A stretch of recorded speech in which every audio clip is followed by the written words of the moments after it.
my darlings. Today I want you to get cozy, because the story I'm about to tell is one of those that makes us reflect on what truly matters in people. Just imagine a wealthy, powerful man who decided to hide it all just to see if someone could love him for who he really is. He pretended to be a wheelchair-bound accountant. But what happened on their first date, my dears, was something he never saw coming. Get your heart ready, because this story is full of twists, emotion. And don't forget to subscribe and leave your comment on our channel. I'll be the one replying. Now, let's dive into another heartwarming story. In the daily whirlwind of Sao Paulo, where concrete and haste shape interactions, Victor Rezende, a name that resonated in financial circles, felt a paradoxical emptiness. At 35, the CEO of a successful fintech company, he had amassed recognition and wealth, yet genuine relationships seemed like a distant mirage. Surrounded by accolades and invitations, he distrusted the sincerity behind the smiles, questioning whether the interest was directed at him, Victor, or at the pedestal that money and power had erected. This doubt gnawed at his soul, transforming each achievement into a bitter trophy. The concept of a social experiment ignited like a spark amidst the gloom of distrust.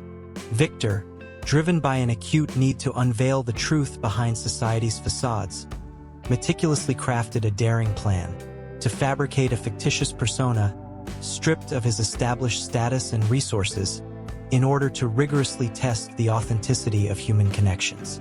The wheelchair, a potent symbol of vulnerability and resilience, became the linchpin of this elaborate charade, a deliberate contrivance designed to shed the armor of success and reveal the individual beneath the myth. Laura Antunes, a literature professor, crossed paths with Victor through a dating app. Her simplicity and serenity stood in stark contrast to the contrived glamour of the women who populated Victor's social circle. Laura seemed impervious to the allure of power and wealth, exuding an authenticity that both intrigued and challenged Victor's cynical convictions. She was a beacon of light amidst a fog of distrust, a potential answer to the question that perpetually haunted him. Roberto, the accountant who used a wheelchair, and Laura's first encounter proved to be a minefield of ironies and dashed expectations. Roberto, accustomed to meticulously controlling every facet of his life, found himself disarmed by Laura's spontaneity and genuine empathy. His cynical barbs, intended to probe the teacher's shallowness, were met with responses that confronted him with his own hypocrisy. Laura's memory of her paraplegic father, a man who had taught his daughter to see beyond physical limitations, resonated like an accusing echo in his conscience. Initially conceived as a means to an end, a pathway to truth, the lie had metastasized into a veritable prison. With each encounter, Victor's enchantment with Laura burgeoned, only intensifying the crushing weight of his elaborate charade.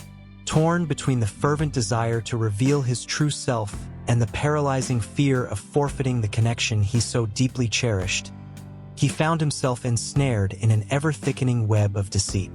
The cruel irony lay in the fact that, in his ardent pursuit of a selfless love, he had inadvertently erected a relationship predicated upon the most profound form of dishonesty. The fragility of the situation was amplified by Laura's emotional entanglement. Her words, her gestures, her burgeoning trust in Roberto were like sharpened knives tearing at Victor's conscience. The lie, once a shield, was now a weapon threatening to obliterate the only relationship that offered him a glimmer of achieving the authenticity he so craved. With every smile, every touch, every confidence shared, Victor felt the chasm of his hypocrisy deepen. The impending revelation hung like a sword over their heads. Victor knew that the truth, however painful, was unavoidable. The fear of losing Laura, of watching the light in her eyes extinguish upon discovering the deception, paralyzed him. Yet, the guilt, the growing revulsion for his own dishonesty, compelled him to confess, to risk everything in the name of honesty, even if it meant the destruction of all he had built. The dilemma, cruel and inescapable, was consuming him from within, transforming his quest for truth into a harrowing confrontation with his own conscience. The impending confession, however, triggered a cascade of events that would test Laura's emotional resilience. The frail health of her grandmother, a beacon of love and wisdom in her life, rekindled a profound sense of worry. The necessity of juggling work, caring for her grandmother, and the burgeoning complexity of her feelings for Victor left her teetering on the precipice of burnout. Life, formerly a placid river, was transforming into a turbulent torrent, threatening to drag her down into the depths of exhaustion. An unexpected twist emerged like a beacon of hope amidst the tempest.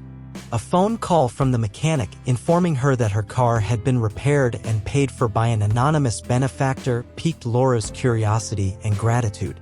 The proximity of Victor coupled with the inexplicable generosity left her intrigued, planting a seed of suspicion in her heart. Doubt, like a tenacious weed, began to infiltrate her thoughts, obscuring the trust she had placed in Roberto. Nevertheless, truth, like a subterranean river, invariably carves a path to the surface. The rendezvous in Ibirapura Park, a setting of both beauty and tranquility, became the stage for an unavoidable confrontation. The revelation that Victor was, in reality, Victor Resende, the businessman whose image graced magazine covers, cleaved a chasm between them. The charade, once a discreet shadow, now loomed like a monstrous figure, threatening to engulf everything they had painstakingly constructed. Laura's reaction, a maelstrom of incredulity, incandescent fury, and profound disappointment, mirrored the sheer magnitude of the betrayal. The anguish of having been deceived, of having placed her trust in someone cloaked behind a facade, was truly excruciating. The memory of her father, a man who confronted his disability with unwavering dignity and fortitude, rendered Victor's charade all the more reprehensible. The wheelchair, a symbol of triumph over adversity and indomitable resilience, had been perverted into an instrument of manipulation and utter affront to her father's memory and to the struggles of millions living with disabilities. Victor's confession, the admission that it had all begun as a social experiment, certainly rang as a hollow echo in her ears. His apologies, however heartfelt they may have been, were insufficient to erase the sting of betrayal. Trust, once shattered, is a formidable challenge to reinstate, and Laura found herself facing a cruel predicament: to forgive the unforgivable lie or sever ties with the man who had won her heart under false pretenses. Victor's expulsion, the abrupt severing of their relationship, brought no solace. The absence of his voice, his touch, his smile, left a painful void in her life. The memory of shared moments, of profound conversations, of affectionate gestures haunted her thoughts, rendering the pain of loss all the more acute. Longing, like a persistent phantom, dogged her every step, reminding her of what she had lost and what might have been. Now, consider how this rupture impacts Laura's perception of human nature and her capacity to trust again.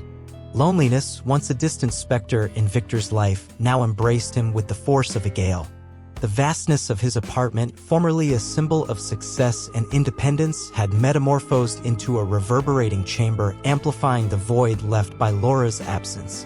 The silence, previously a sanctuary for introspection, became a relentless reminder of his own folly, his inability to cherish authenticity when it graced his life. Conversely, dismissing his chauffeur and venturing into the public transportation system unveiled a world of challenges and impediments previously imperceptible to him. The daily struggles of people with disabilities, the pervasive lack of accessibility, society's indifference, all this confronted him with the reality his charade had trivialized. Guilt, like an ever-increasing burden on his shoulders, compelled him to act, to transmute his shame into a catalyst for change. The decision to invest in digital accessibility, to transform their financial applications into inclusive tools, wasn't an attempt to purchase Laura's forgiveness. Rather, it represented an acknowledgement of their own prior ignorance, a commitment to leverage their resources and influence in order to forge a more equitable and just world. It was a way to honor the memory of Laura's father, to recognize the inherent dignity of every individual, irrespective of their physical limitations. Furthermore, his refusal to delegate the lecture on digital innovation, his desire to share his personal experience, to expose his vulnerability before an audience of experts, revealed a profound inner transformation. Victor, previously obsessed with image and control, now sought authenticity, human connection, the possibility of inspiring others to reconsider their own perceptions and preconceptions. Laura's message, the invitation to meet at the restaurant where it all began, was a beacon of hope amidst the darkness. The prospect of reconciliation, of a fresh start, rekindled the flame of hope in his heart. The uncertainty of the future, the doubt as to whether Laura would be able to forgive him, did not deter him from dreaming, from believing that love, honesty, and redemption were still within reach. Now, consider how Victor's newfound stance, this pursuit of a purpose loftier than the mere accumulation of wealth and power, metamorphoses him into a more fulfilled and authentic individual. Evaluate how the pain of loss and the culpability stemming from his deceit propel him to reinvent himself, to construct a legacy that transcends the business sphere and positively impacts the lives of others. Reflect, ultimately, on whether this transformation, however genuine it may be, will suffice to regain Laura's trust and forge a future together. Forgiveness, after all, like healing, is a protracted and arduous process demanding time, patience, and, above all else, a radical change of heart. That night, upon meeting Laura at the restaurant, Victor confronted the crux of the dilemma plaguing him, the pursuit of external validation versus embracing his own vulnerability. He realized that, in attempting to manipulate Laura's perception, he had, in effect, sabotaged the opportunity to be loved for who he truly was, complete with all his imperfections and contradictions. The armor of success, once a symbol of power, was revealing itself to be a burden that prevented him from genuinely connecting with the world and with others. Laura's invitation to participate in the Accessibility Project represented a glimmer of hope amidst the darkness of his guilt. The opportunity to work alongside her, to contribute to a cause that transcended his own self-interests, was a chance to redeem himself, to rebuild the trust he had shattered. Laura's decision, in turn, demonstrated an admirable resilience, an ability to forgive and to offer a second chance, even in the face of such profound betrayal. Now, contemplate how this professional collaboration would metamorphose into a proving ground for both of them. Victor would have the opportunity to demonstrate his transformation, to prove that his actions were motivated by a genuine desire to do good, rather than an attempt to manipulate Laura. She, in turn, would need to overcome her distrust, the shadow of deceit that hung over every gesture, every word, every glance. Victor, accustomed to leading and making unilateral decisions, would learn to listen, to value the opinions of others, to recognize that genuine innovation arises from collaboration and the diversity of perspectives. Laura, for her part, would discover an inner strength she never knew she possessed, an ability to influence and inspire, to transform her personal experiences into a catalyst for social change. Conversely, the presence of Carlos and Renata, the developers with disabilities hired for the project, would introduce a novel dimension to the group dynamics. Their lived experiences, their struggles, their triumphs would imbue the project with an authenticity that no book or theoretical study could ever replicate.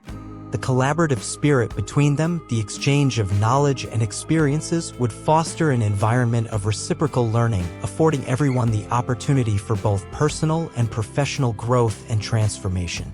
Conversely, Laura's grandmother's illness, a stark reminder of life's fragility and the profound significance of family bonds, would deepen the connection between them. Victor's presence at the hospital, his quiet support, the simple act of offering a blanket while Laura slept, would reveal a facet of his personality that the lie had previously concealed. Empathy, compassion, the ability to truly understand another's perspective would act as beams of light, gradually dispelling the shadow of distrust. In this vein, Victor and Laura's journey would resemble a delicate dance where each step, each movement would need to be meticulously calculated. Trust, like a fragile crystal, would require careful handling, shielded from strong winds and sudden blows. Honesty, transparency, and open communication would serve as the cornerstones of this new edifice, the foundations of a relationship that, despite the scars of the past, would have the opportunity to flourish. Now, consider how honesty becomes not merely a moral choice, but an essential strategy for the construction of a shared future. At the dawn of that new chapter, where trust was being painstakingly rebuilt like a delicate mosaic, honesty asserted itself not merely as a moral imperative, but as the essential mortar to bind together the fragments of the past. Victor, once a master of the art of dissimulation, confronted the pressing need to shed all his masks, to expose his vulnerabilities without trepidation, to allow Laura to glimpse the totality of his essence, unadulterated and without artifice. Such radical transparency demanded unparalleled courage, the ability to confront the judgment of others without flinching, to acknowledge one's mistakes without self-flagellation, to accept the consequences of one's actions without resorting to victimhood. An arduous task, undoubtedly, for a man accustomed to controlling every facet of his life, to projecting an image of unattainable perfection. Now, imagine the sheer complexity of this dynamic from Laura's perspective. She, having placed her trust in a simulacrum, needed to relearn how to discern truth from behind the veil of words, to interpret gestures with circumspection, to trust her own instincts without being blinded by hope. A slow and tortuous process, fraught with doubt and trepidation, yet fundamental to the construction of a solid and authentic future. Their active participation in the Digital Accessibility Project proved to be a fertile ground for cultivating honesty. The heated discussions, the passionate debates, the inevitable disagreements provided invaluable opportunities to express opinions with clarity and respect, to acknowledge the merits of others without resentment, and to build consensus based on truth and transparency. Radical honesty wasn't confined to the professional sphere. It extended into the most intimate aspects of the relationship, the sharing of fears and insecurities, the expression of desires and expectations, the revelation of secrets and traumas, a profound immersion into each other's souls, devoid of masks or pretenses, an act of courage demanding vulnerability and complete surrender. Conversely, honesty also implied the capacity to acknowledge another's limitations, to respect their decisions, and to accept their imperfections. It wasn't about imposing one's own truths or attempting to mold another into one's own image and likeness, but rather about celebrating each individual's uniqueness and authenticity, even when that meant disagreeing or diverging. Consequently, honesty became the cornerstone of a novel way of loving, a love predicated on unconditional acceptance, mutual trust, and reciprocal respect. It was a love that did not conceal itself behind masks or pretenses, but rather revealed itself in all its beauty and fragility. A love that withstood the test of time and adversity. A love that, above all else, was genuine. Thus, reflect on how vulnerability, once perceived as a weakness, metamorphoses into the ultimate strength of an authentic relationship. Now, let us contemplate how authenticity manifests itself within the realm of vulnerability, and how acceptance, both of oneself and of others, becomes the bedrock for a shared future. Instead of sheltering behind facades of perfection, Victor and Laura allowed themselves to expose their fragilities, their insecurities, their deepest fears. Rather than seeking external validation, they found strength in mutual acceptance, in the acknowledgement that true beauty resides in imperfection. Conversely, their vulnerability didn't manifest as weakness, but rather as fortitude. By allowing themselves to be seen in their entirety, without masks or pretenses, Victor and Laura fortified the bond that united them. Radical honesty, unreserved transparency, fostered profound intimacy, a love that transcended superficiality and was grounded in their very essence. Acceptance didn't signify complacency or permissiveness. On the contrary, it manifested as a mutual commitment to growth and self-improvement. Rather than being content with the status quo, Victor and Laura challenged each other to surmount their limitations, confront their biases, and evolve into enhanced versions of themselves. Acceptance was expressed in the celebration of differences, in the appreciation of individualities. Rather than attempting to mold the other in their own image, Victor and Laura allowed themselves to be enriched by each other's uniqueness. Divergences of opinion and conflicts of interest became opportunities for learning and growth, for building a stronger and more resilient relationship. Conversely, vulnerability and acceptance extended into the social sphere, encompassing a commitment to championing just causes and striving for a more egalitarian world. Rather than sequestering themselves within their own contentment, Victor and Laura immersed themselves in social projects, in initiatives designed to transform the reality of marginalized and excluded individuals. Furthermore, vulnerability and acceptance manifested in the capacity to forgive not only others but also themselves. Rather than becoming ensnared in resentment and guilt, Victor and Laura allowed themselves to move forward, learn from their mistakes, and build a more promising future. Forgiveness, like a healing balm, cauterized the wounds of the past and paved the way for hope. The saga of Victor and Laura, woven with threads of deceit and redemption, illuminates the tortuous path we tread when attempting to decipher the enigma of love and acceptance. In his quest to unravel the sincerity of others, Victor inadvertently erected a mirror reflecting his own insecurities, his own carefully constructed facades. The charade, conceived as a social experiment, revealed itself to be a painful confrontation with his very identity, with the inherent fragility of the human condition. Laura, for her part, embodies the resilience of the soul, the capacity to forgive and rebuild even upon the ruins of disappointment. Her journey teaches us that trust, once shattered, can be restored, but it demands time, patience, and, above all, a radical change of heart. Honesty, once neglected, emerges as the cornerstone of a fresh start, a mutual commitment to constructing a future predicated on truth and transparency. However, the genuine epiphany lies in the realization that authentic love isn't found in perfection, but rather in unconditional acceptance. It is in embracing our own imperfections and those of others that we create space for a profound and meaningful connection.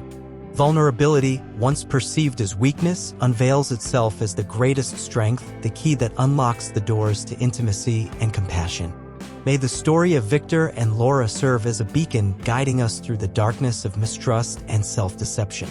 May it inspire us to shed the masks that imprison us, to embrace vulnerability as an act of courage, and to build relationships founded on honesty and acceptance. Ultimately, the true journey begins now, in the moment we decide to live an authentic life, in alignment with our values and with the singular beauty that resides within our own imperfection.